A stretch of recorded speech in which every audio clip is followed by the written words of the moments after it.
He started as just another face in Ikorodu, a boy named Hhabib Hamzat, whose story could have ended in a printing shop or carpentry shed.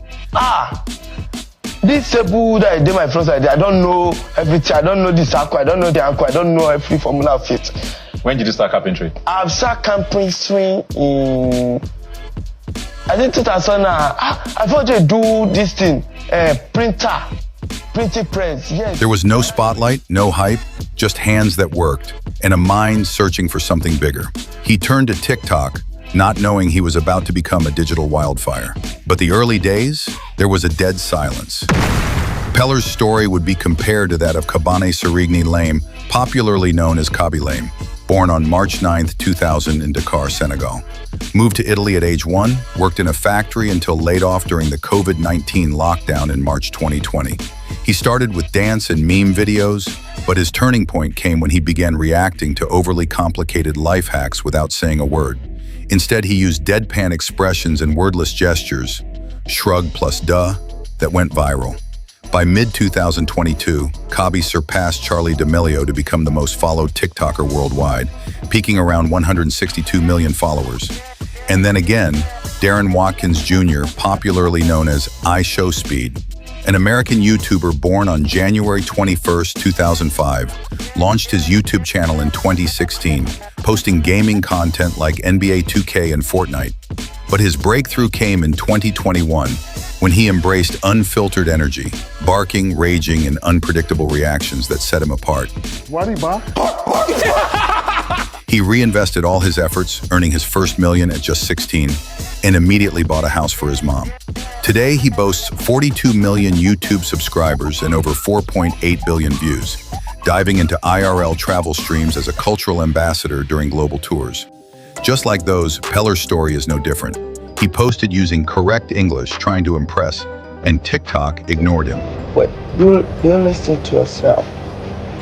No. Then something clicked. He stripped the polish, spoke like himself, bad English, pidgin, Yoruba. It wasn't perfect, but it was real, and suddenly people paid attention. Wait, boss, we don't do party for myself, wait. We do news.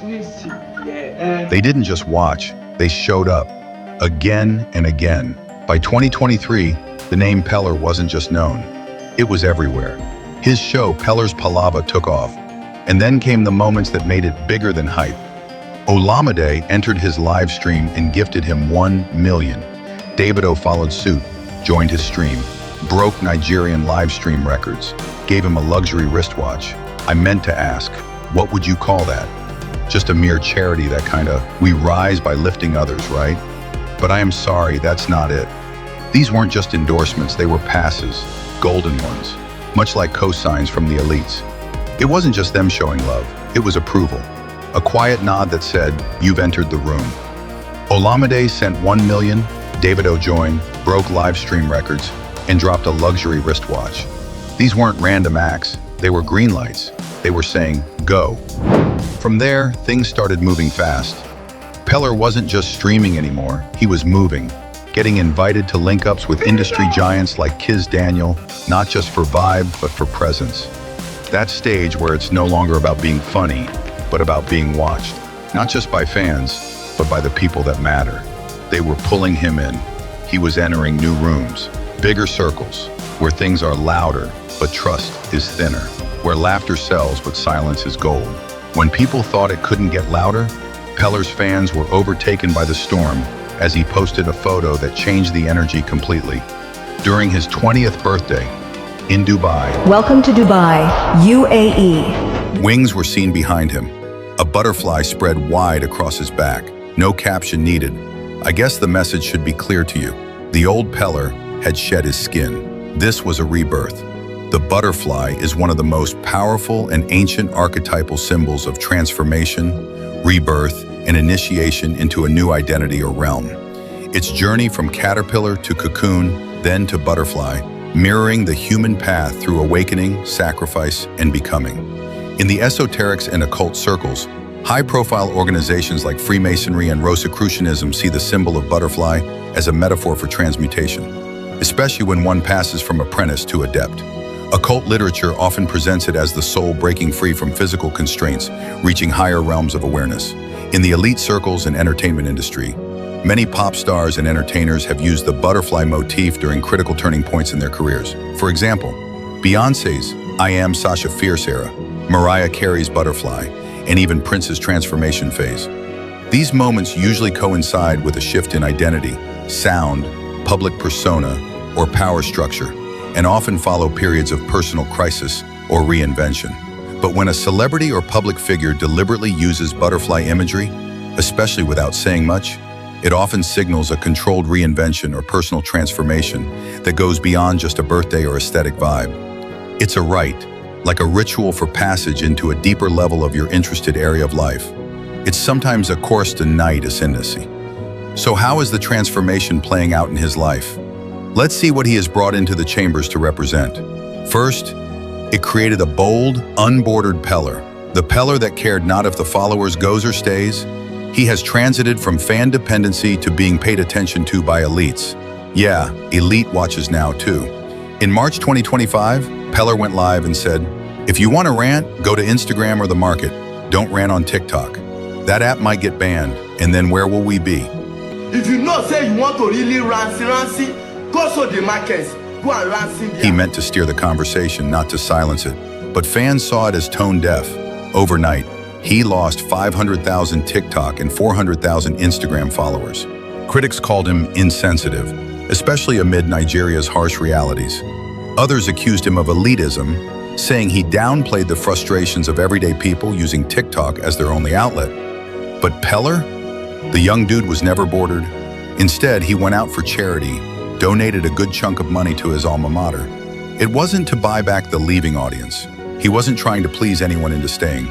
He was proving something. Much more than fan dependency, he proved that the young blood is on a power moves now. That cold heart, that disregard for opinion, it unlocked something deeper. Just a short while after that, then came the pastors. Pastor Cassina Aseri from Remnant Christian Network stood in the pulpit and blamed Pellar and his partner Jarvis for students failing JAM, said they were corrupting the youth, distracting them, turning attention into addiction. One guy that calls himself Pellar. Young people now, he's on his page. They sit down from morning till night. He's going about with a girl he's not married to, and they're engaging in all kinds of nonsense things. And my society thinks, my generation thinks is normal behavior. How can they pass jam? They can't pass jam. Pellar didn't stay silent. He clapped back, loud. Said the pastor was just using their names to stir the pot, to pull offerings, even threatened to sue the clergyman. That person, he wants to build insanest worship place. Not a do him. But stop it. Don't say now we make it begin fail jam. Why would they turn that kind of thing? Then a softer but stranger moment, the one with gospel singer Moses Bliss. At Vicky James's event, the two met, but Pellar didn't recognize him. "Who are you?" Bliss asked. Pellar replied calm but cold, "I'm a TikTok live streamer." Some called it respectful, others called it arrogance. But either way, it added fuel to a growing theory. Pellar had changed.